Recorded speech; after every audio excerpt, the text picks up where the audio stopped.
और इसमें हम लोग जानेंगे नेटवर्क किसे कहते हैं, वो नेटवर्क के कुल कितने प्रकार होते हैं। आइए देखते हैं।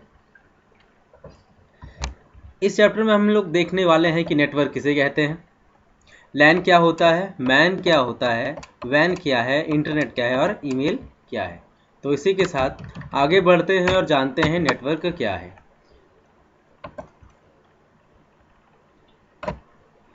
नेटवर्क को जानने से पहले हमें ये फोकस करना चाहिए कि आखिर नेटवर्क की आवश्यकता क्या है। आप लोगों ने देखा होगा मोबाइल या कंप्यूटर में, अगर हम लोग ध्यान से देखें तो एक सिग्नल जैसे ऐसी आकृति बनी होती है जो बताती है कि नेटवर्क की इंटेंसिटी, नेटवर्क की तीव्रता कितनी है।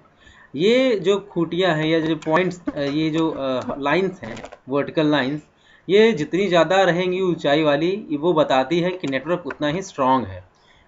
नेटवर्क के रहने पर ही हम कोई डेटा या सूचना का आदान प्रदान कर सकते हैं। तो इस चीज़ को ध्यान में रखते हुए कुछ देर के लिए इमेजिन करते हैं कि हमारे पास मोबाइल है या कंप्यूटर है और दूसरे के पास हमें संदेश भेजना है, तो ये किस प्रकार होता होगा। इस उदाहरण को दिमाग में रखते हुए आगे बढ़ते हैं और समझते हैं कि नेटवर्क किसे कहते हैं। नेटवर्क आपस में जुड़े हुए कंप्यूटरों का समूह होता है, अर्थात नेटवर्क उसे कहते हैं जब बहुत सारे कंप्यूटर का समूह आपस में जुड़ा हो तथा संचार स्थापित करे। संचार स्थापित का मतलब सूचना का आदान प्रदान करता हो। अब सूचना का आदान प्रदान करता हो तथा संसाधन का साझा इस्तेमाल करे, अर्थात जैसे अगर 10 कंप्यूटर एक ही भवन में या एक ही स्थान पर रखे हों तो 10 कंप्यूटरों के लिए 10 अलग अलग प्रिंटर की आवश्यकता नहीं होगी। एक प्रिंटर होंगे और सभी लोग उस प्रिंटर से, अर्थात सभी कंप्यूटर उस प्रिंटर से जुड़े होंगे, जिससे क्या होगा, बारी बारी से वो अपना अपना कागज़ या डॉक्यूमेंट को छाप सकते हैं, प्रिंट कर सकते हैं। इससे धन की बचत होगी क्योंकि संसाधन की साझेदारी बढ़ेगी नेटवर्क में।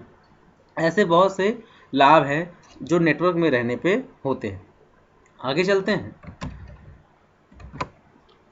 नेटवर्क स्थापित करने के लिए प्रेषक, प्राप्तकर्ता, माध्यम और प्रोटोकॉल की आवश्यकता होती है।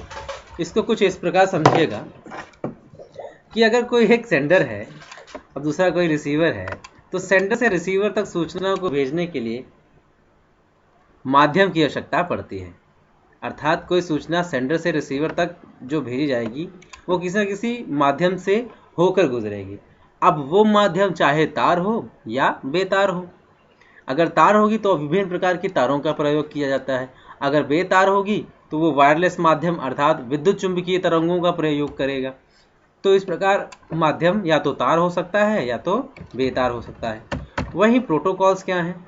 आप लोगों ने ये एक चीज़ गौर की होगी कि हम जब कोई मैसेज भेजते हैं, जिसको भेजते हैं उसी के पास जाता है। अगर हम भेजने में गलती करते हैं तब हो सकता है वो किसी दूसरे के पास जाए। तो ये कुछ बने बनाए नियम होते हैं जिनका पालन कंप्यूटर करता है, नेटवर्क करता है। अब उन नियमों का समूह जिनके अनुसार सूचना का आदान प्रदान होता है उसे प्रोटोकॉल कहते हैं।